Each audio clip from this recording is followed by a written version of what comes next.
Hari ini kita akan belajar sebuah tema yang tidak biasa. Jadi saya ini terinspirasi tema ini pada waktu sekian waktu yang lalu. Saya diundang ke sebuah acara dan ada makan malam di situ. Dan awalnya saya datang, saya merasa canggung. Kira-kira ada 25 meja besar untuk mereka fine dining. Dan saya ini bingung duduk saya di mana. Karena keterbatasan panitia. Dan mereka adalah orang-orang yang sudah saling kenal. Nah, tapi saya bukan orang yang sudah saling kenal dengan mereka.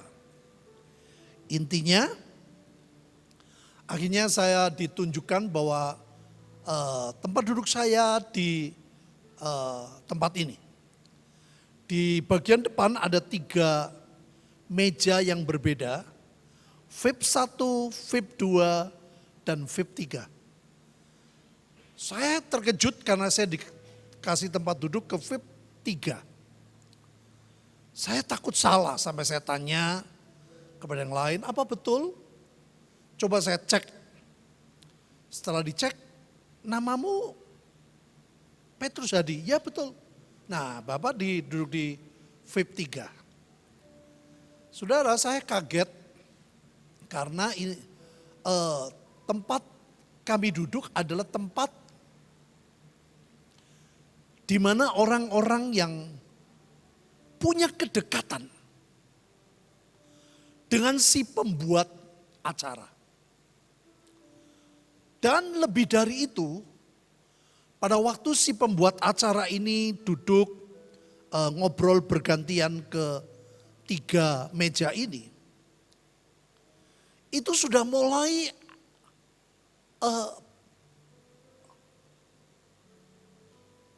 menyampaikan perasaan-perasaan yang dalam. Jadi saya kaget, saudara. Buat saya orang baru di kelompok itu. Tapi rupanya saya nangkep setelah berjalannya waktu. Hamba Tuhan ini dan orang yang di meja itu adalah orang-orang yang merindukan, mengerti perasaan Tuhan untuk keselamatan dan khususnya tentang anak bungsu. Tapi, nah ini Bapak Ibu, ternyata bicara perasaan itu tidak harus orang yang lama. Karena begitu saya disuruh kesaksian, saya cerita, dia ditanya, nyambung semua.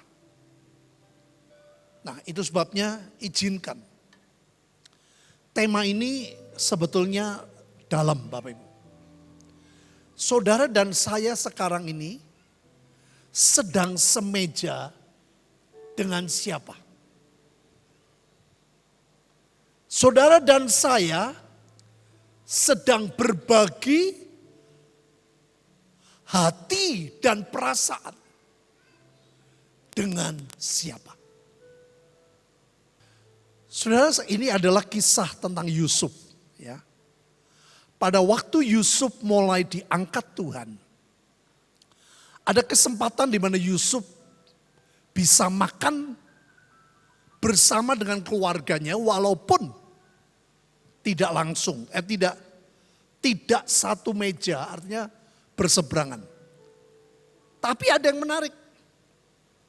Lalu dihidangkanlah makanan bagi Yusuf tersendiri, bagi saudara-saudaranya tersendiri, bagi orang Mesir yang bersama dengan mereka tersendiri. Lihat Bapak Ibu. Ada yang memang gak bisa nyambung sama sekali. Kenapa? Sebab orang Mesir tidak boleh makan bersama dengan orang Ibrani. Karena hal itu suatu kekejian bagi orang Mesir. Tuhan sudah memberikan garis ternyata. Dunia tidak boleh semeja dengan kita. Dunia tidak boleh, saudara, dekat dengan kita. Tuhan sudah mengatur sedemikian rupa. Yusuf dan keluarganya nggak bisa dekat, kenapa? Karena waktu itu aturan. Maka Alkitab berkata, saudara-saudaranya itu duduk di depan Yusuf. Dari yang sulung sampai yang bungsu, sehingga mereka berpandang-pandangan dengan heran. Gak ngerti. Ada apa ini? Adakah sesuatu yang mau ditularkan?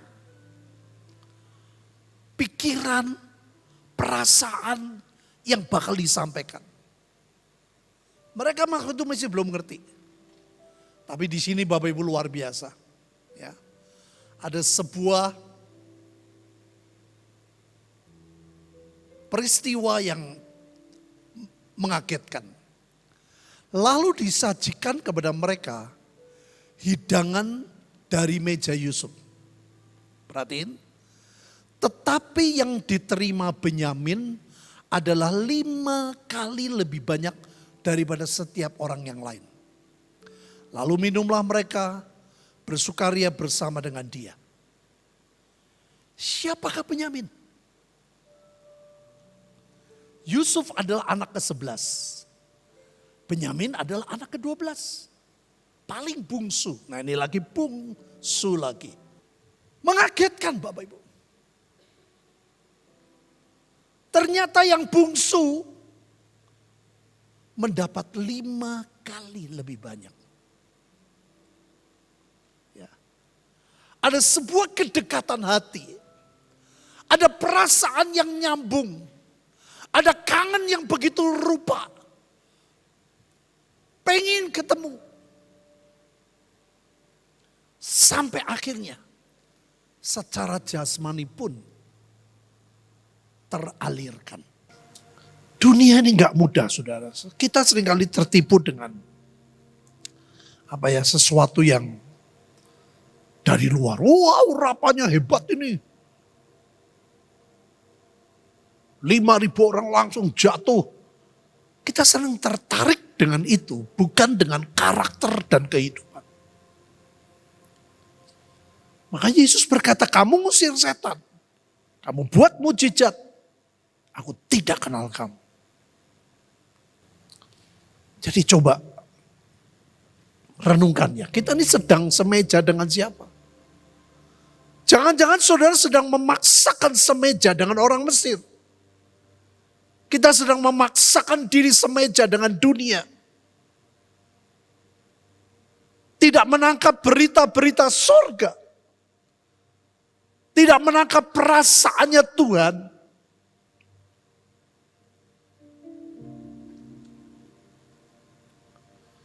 Saudara-saudaranya itu duduk di depan Yusuf. Dari yang sulung sampai yang bungsu sehingga mereka berpandang-pandangan. Bingung, heran. Ini Yusuf, ini saudaranya. Nah, ada yang menarik. Lalu disajikan kepada mereka hidangan dari meja Yusuf. Tetapi yang diterima Benyamin ia adalah berapa Bapak Ibu? 5 kali lebih banyak dari setiap orang yang lain. Lalu minumlah mereka dan bersukaria bersama dengan dia. Siapakah Benyamin? Siapakah Yusuf? Yusuf adalah anak ke-11. Benyamin adalah anak yang ke-12 dari ibu yang sama yang bernama Rahel. Bukan cuman kedekatan hati. Tapi kedekatan perasaan yang begitu rupa. Saudara jangan berpikir Yesus gak punya perasaan loh. Kalau engkau lagi susah, dia ikut susah. Kalau engkau menangis, dia ikut nangis. Kalau engkau sukacita, Yesus ikut sukacita. Yang percaya katakan, itu Tuhan.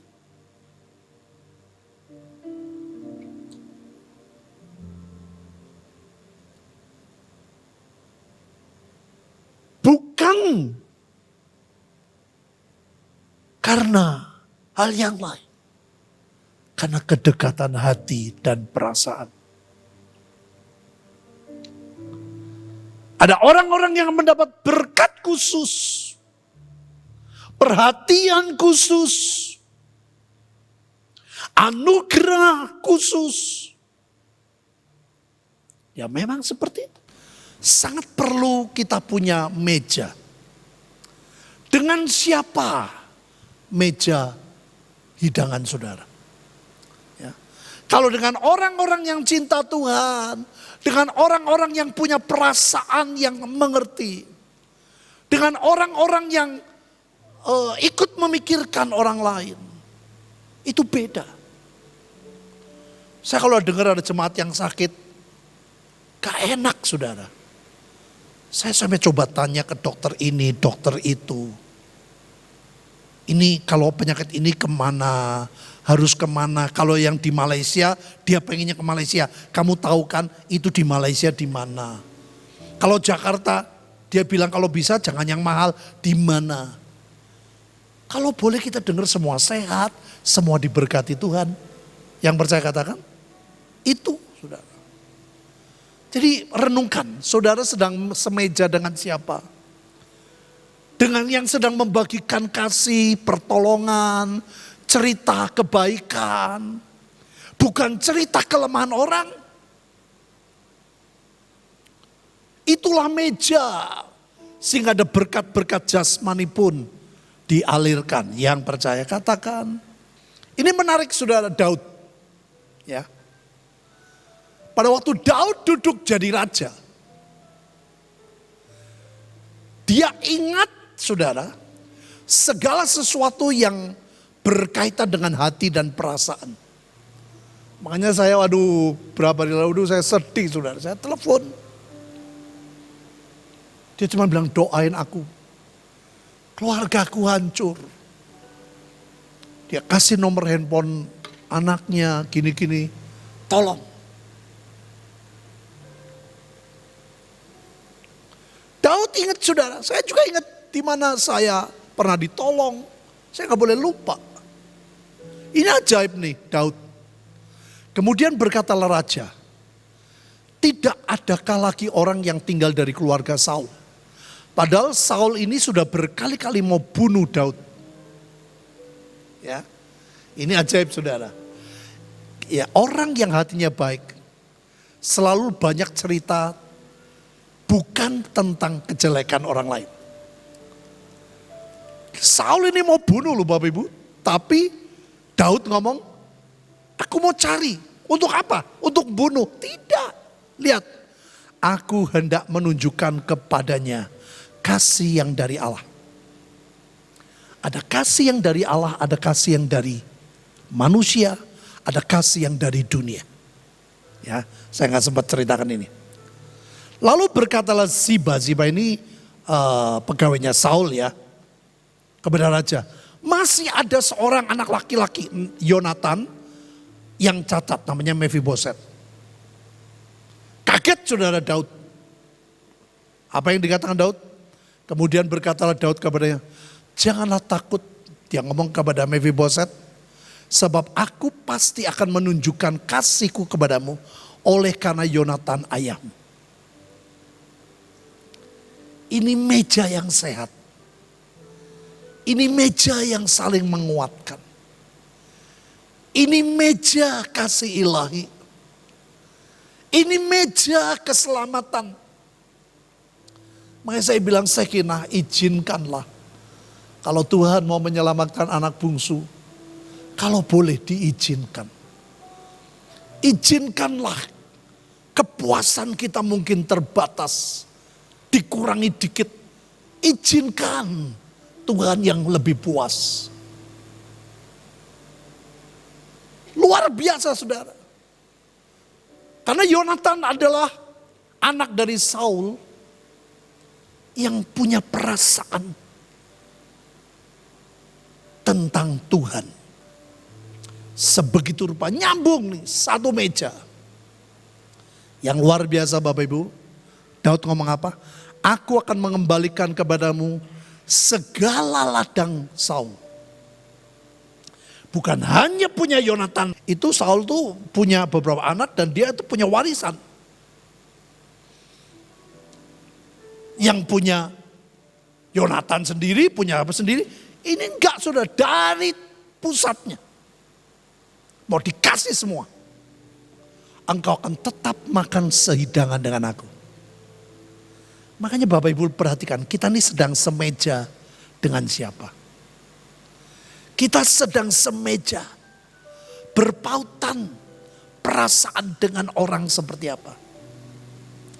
Dengan orang yang terus mengampuni, yang belajar mengampuni. Dengan orang-orang yang belajar mengasihi. Dengan orang-orang yang terus cerita, bukan kejelekan orang. Perhatikan Bapak, engkau semeja dengan siapa? Menarik nih. Lalu raja memanggil Siba hamba Saul itu dan berkata, segala sesuatu, ingat ya, Kisah Rasul 3:21, percayalah Tuhan sedang pulihkan segala sesuatu, yang percaya katakan. Yang adalah milik Saul dan milik seluruh keluarganya, kuberikan kepada cucu tuanmu, kepada Mephiboset. Cacat fisiknya, tapi hatinya dipulihkan Tuhan melalui Daud. Hidupnya diberkati Tuhan melalui Daud. Saudara percayalah Tuhan bisa pulihkan kita dengan berbagai macam cara. Yang percaya katakan, Tuhan bisa pakai siapapun. Saudara, Paulus ngomong, dia mengingatkan kepada jemaat Korintus, karena jemaat Korintus ini latar belakangnya paling komplit amburadulnya. Tetapi yang kutuliskan kepada kamu ialah supaya kamu jangan bergaul dengan orang yang sekalipun menyebut dirinya saudara adalah, ya, ini jangan semeja nih ya, orang cabul. Kristen ke gereja tapi cabul. Kristen aktif tapi pelitnya minta ampun. Kristen tapi punya berhala-berhala. Kristen tapi senangnya memfitnah. Kristen tapi senangnya pemabuk. Kristen tapi senangnya menipu. Tuhan berkata melalui Paulus, dengan orang yang demikian janganlah kamu sekali-kali makan bersama. Jadi Bapak Ibu renungkan baik-baik. Kita ini banyak semeja dengan siapa. Saya kaget waktu di tempat itu. Orang baru, sini gak kenal, situ gak kenal. Begitu tokohnya datang, dia bilang ini loh Petrus Hadi. Jadi mereka semua, ayo Pak cerita dong gimana. Kok bisa mencintai anak bungsu, awalnya gimana. Buat mereka luar biasa saudara. Sampai kita terganggu makannya, hanya pengen denger cerita. Buat mereka itu berkat. Buat mereka dengar orang-orang diselamatkan itu berkat. Buat mereka dengar kita menolong banyak orang miskin. Itu berkat.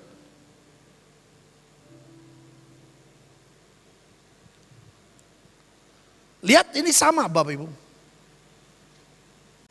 Jangan semeja ya. Pada hari sesudah bulan baru, pada hari yang kedua, ketika tempat Daud masih tinggal kosong, bertanyalah Saul kepada Yonatan.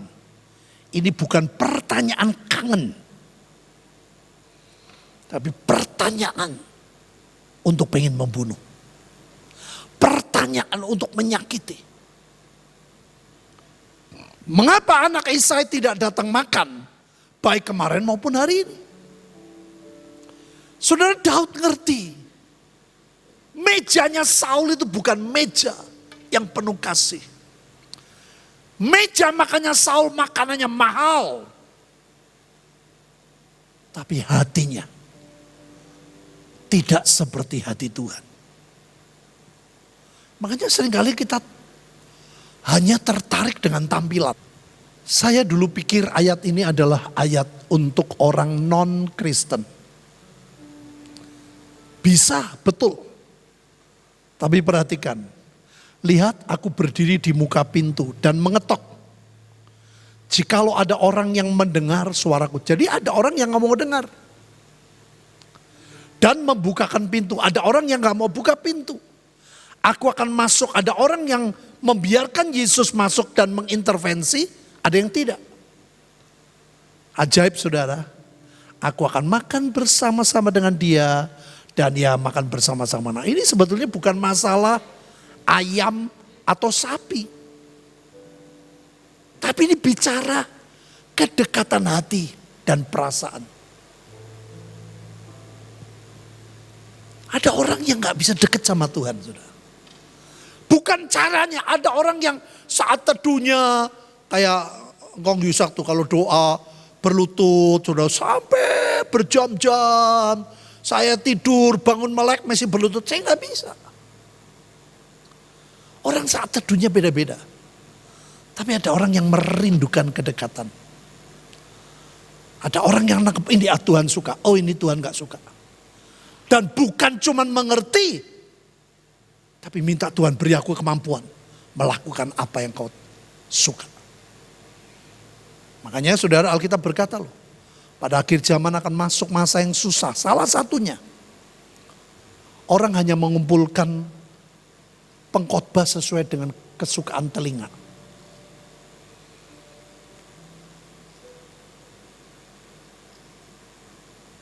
Kayak persekutuan. Gereja lain saudara.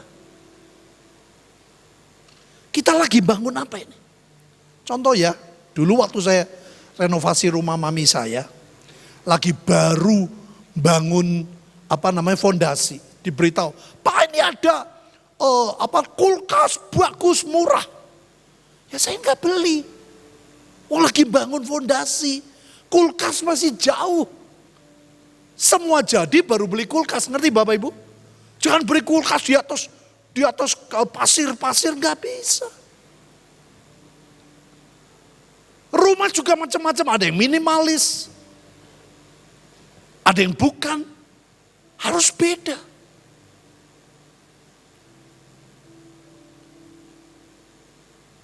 Makanya ini masa yang tidak mudah, sungguh-sungguh berbahaya. Ya. Ini kisah komplitnya saudara. Tuliskanlah kepada malaikat siapa Bapak Ibu? Jemaat Laodikia.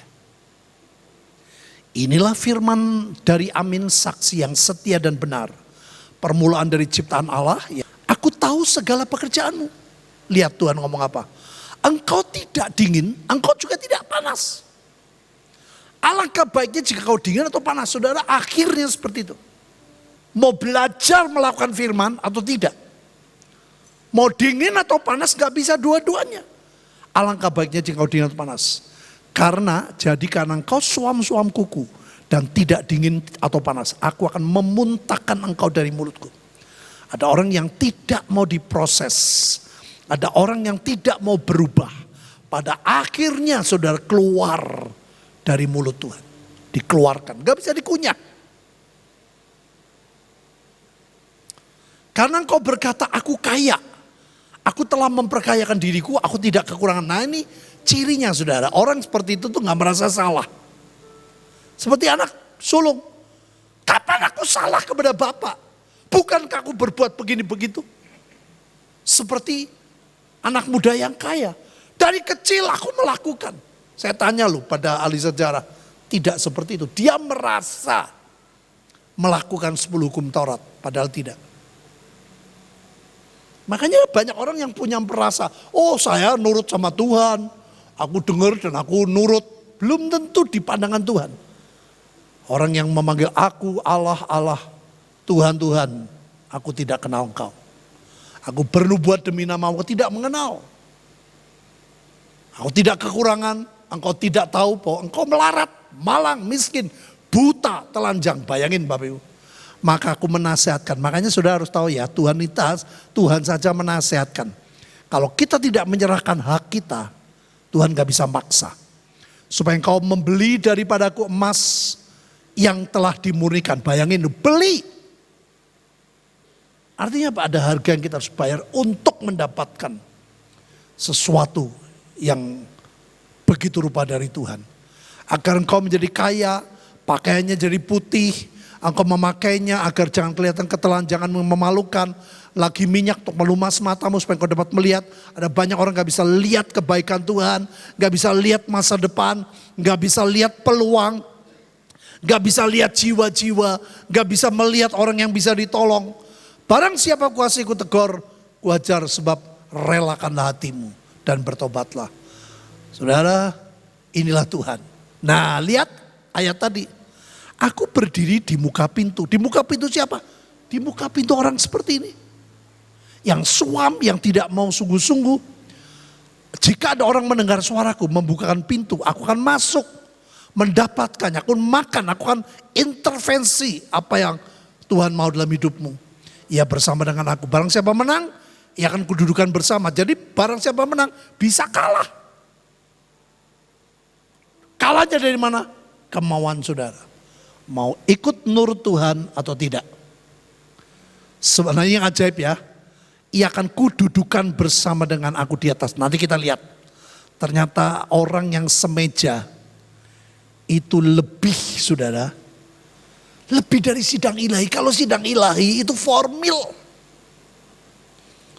Selesai sidang ilahi. Tapi ini bicara kedekatan hati. Yang akhirnya mencapai sebuah posisi ini. Saudara. Siapa bertelinga hendaklah ia mendengarkan apa yang dikatakan Roh kepada jemaat. Ya aduh, saya bilang Tuhan ini gak mudah. Sikon akhir zaman yang tidak mudah. Saudara, ini menarik Bapak Ibu. Ya, ini bukan sidang ilahi. Lihat, cirinya apa? Yang semeja. Kamulah yang tetap tinggal bersama-sama dengan aku dalam segala mujizat yang aku lakukan. Betul? Betul? Kamulah yang tetap tinggal bersama-sama dengan aku dalam segala keajaiban yang aku buat. Halo? Apa dikatakan? Dalam segala pencobaan yang aku alami. Gereja keluarga itu bukan cuma pada waktu kita suka, saudara. Gereja adalah keluarga.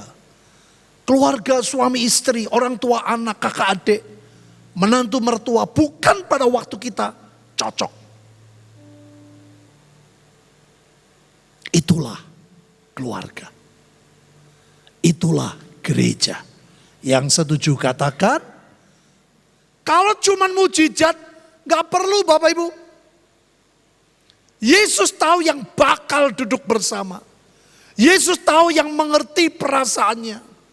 Yesus tahu yang mau tahu, mau rela menerima perasaannya.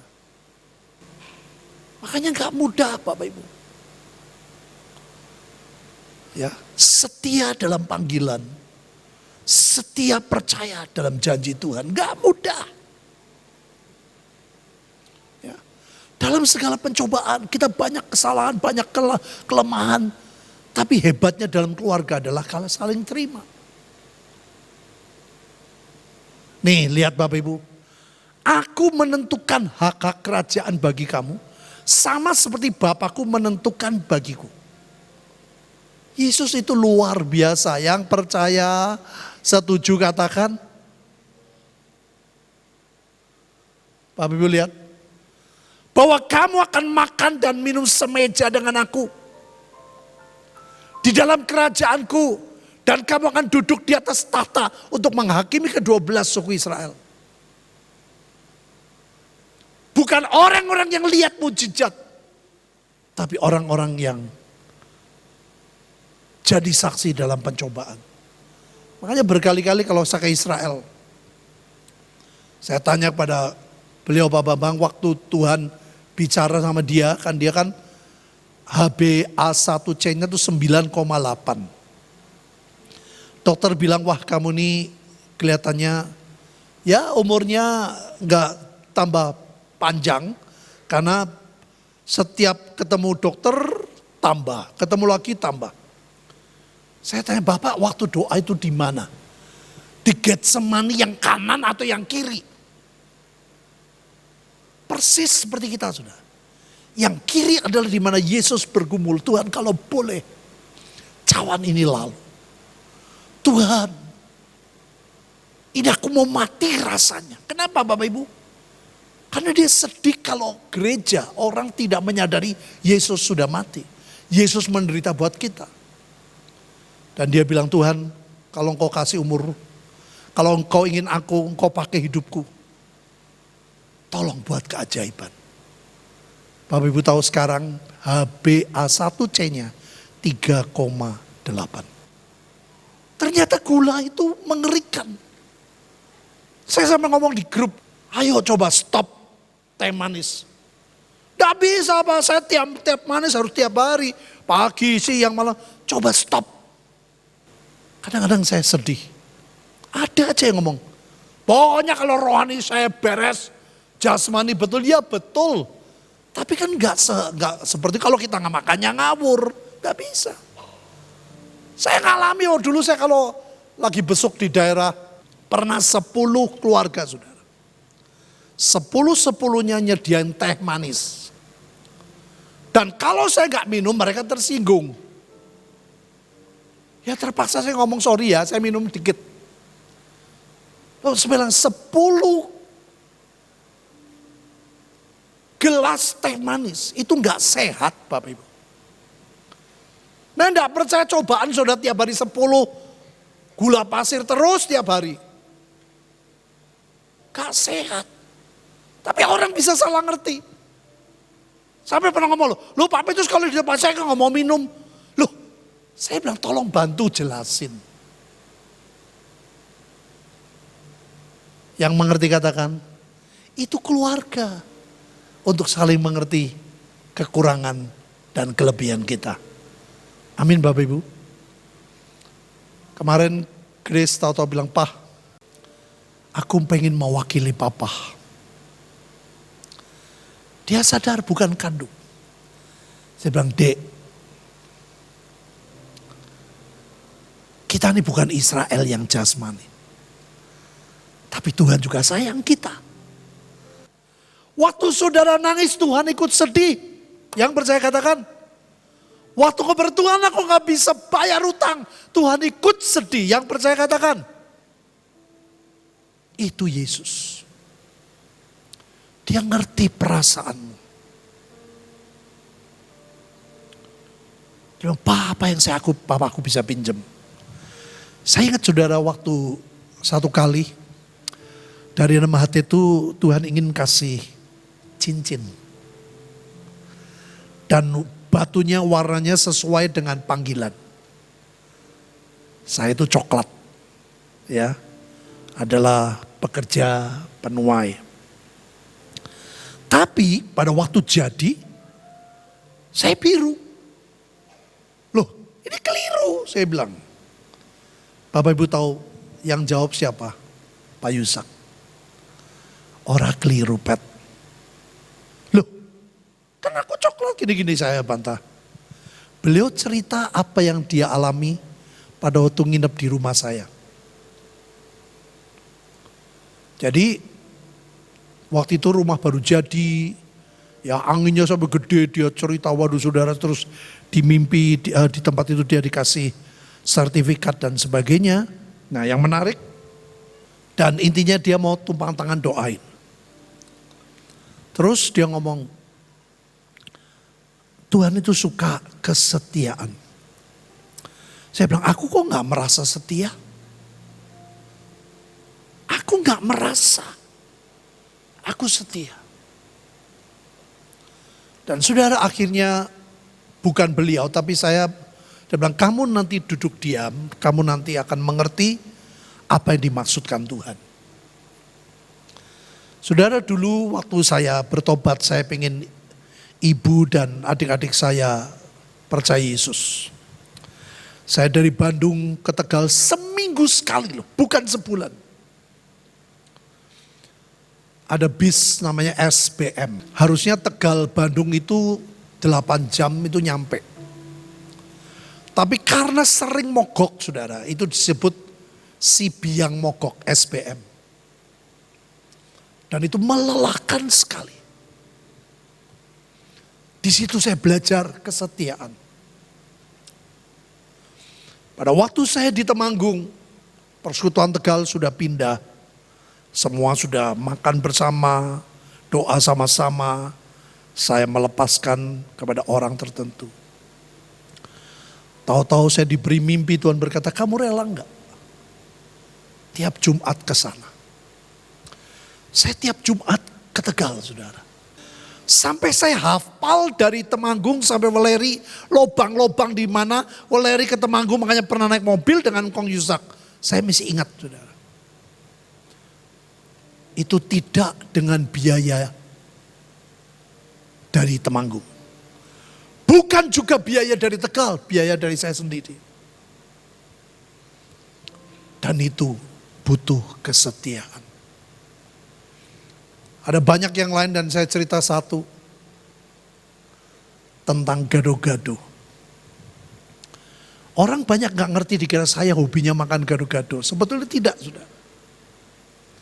Setiap saya makan gado-gado saya ingat kesetiaan ibu saya. Dia bisa menikah dengan orang laki lain. Dia bisa tinggalkan anak-anaknya.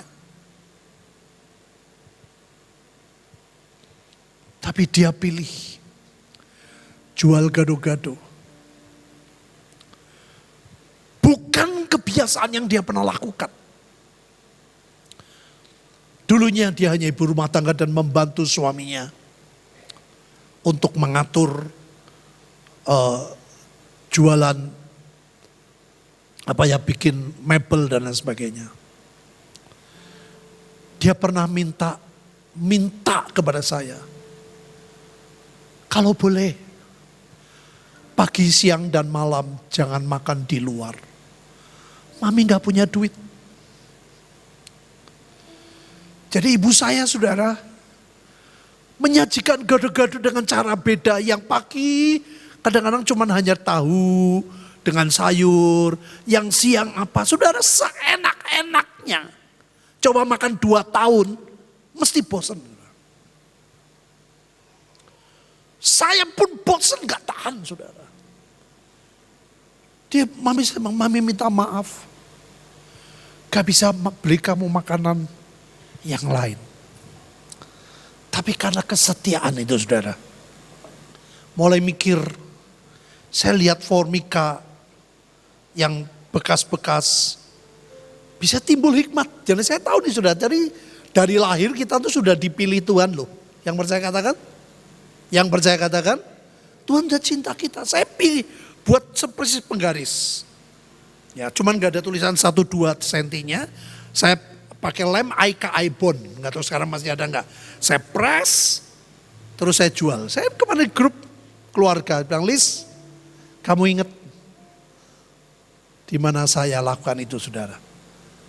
Kalau Lebaran saya ke sebuah desa naik sepeda, jengki, saya kulaan mercon, saudara.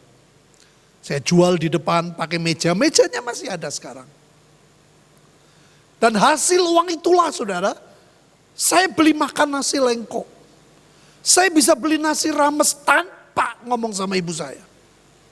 Supaya dia gak terluka. Kadang-kadang dari kecil saya tahu, saya suka sate kambing loh. Sampai saya itu dari rumah ke arah timur. Kapan hari saya datang loh, orang yang bilang, wah, aku cerita saya kesaksian. Dia ingat, wah kamu dulu waktu kecil ya, sering beli sate kambing. Dari kecil saya suka, saudara. Tapi saya gak pernah tunjukkan kepada ibu saya. Saya diam-diam. Saya cerita sama Grace, oh gitu ya. Bukan hobinya papa makan gado-gado. Tapi setiap makan gado-gado papa ingat arti kesetiaan. Yang menangkap katakan, sekurang-kurangnya kelemahan istrimu, jangan pernah sakiti. sekurang-kurangnya suamimu, tetaplah setia. Yang setuju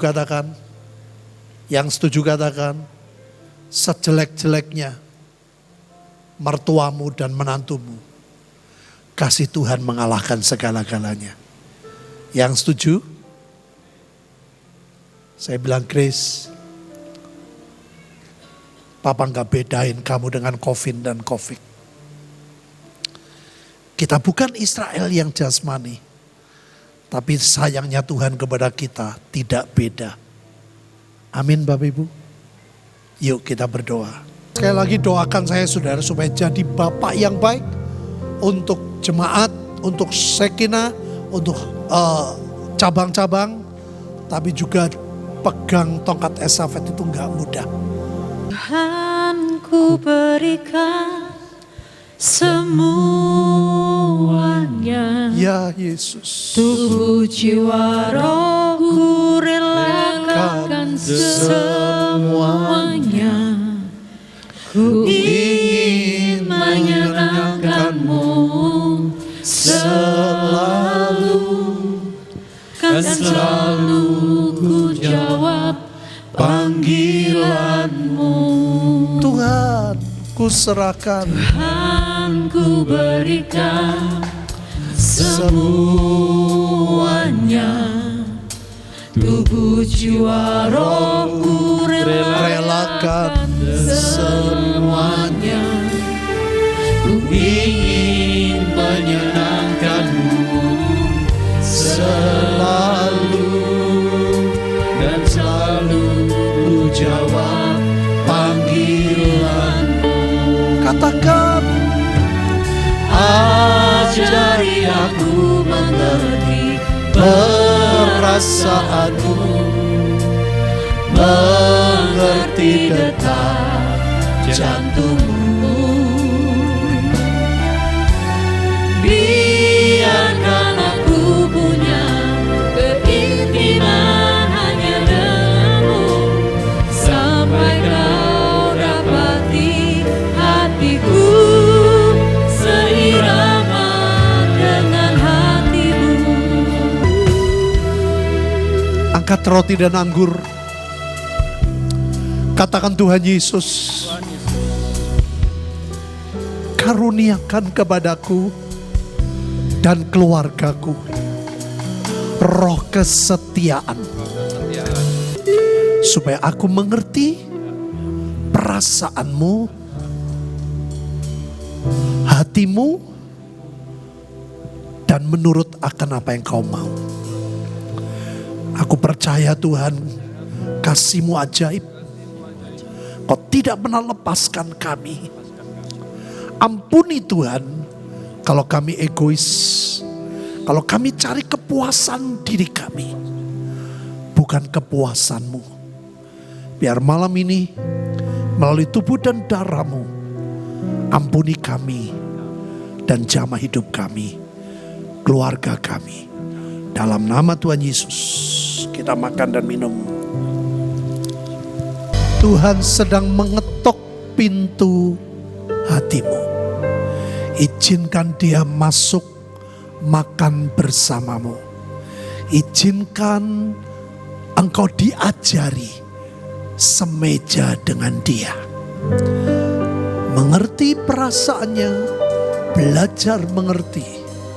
Dan biar Tuhan kau berkati kami dengan berkat keintiman, dengan berkat kesetiaan, dengan berkat yang ajaib, yaitu seperasaan denganmu. Di roh, jiwa, keluarga, tubuh, ekonomi kami. Kami terima berkat-Mu demi nama Bapa, Putra, dan Roh Kudus. Nama di atas segala nama, Tuhan Yesus Kristus. Yang menerima dan percaya katakan, amin.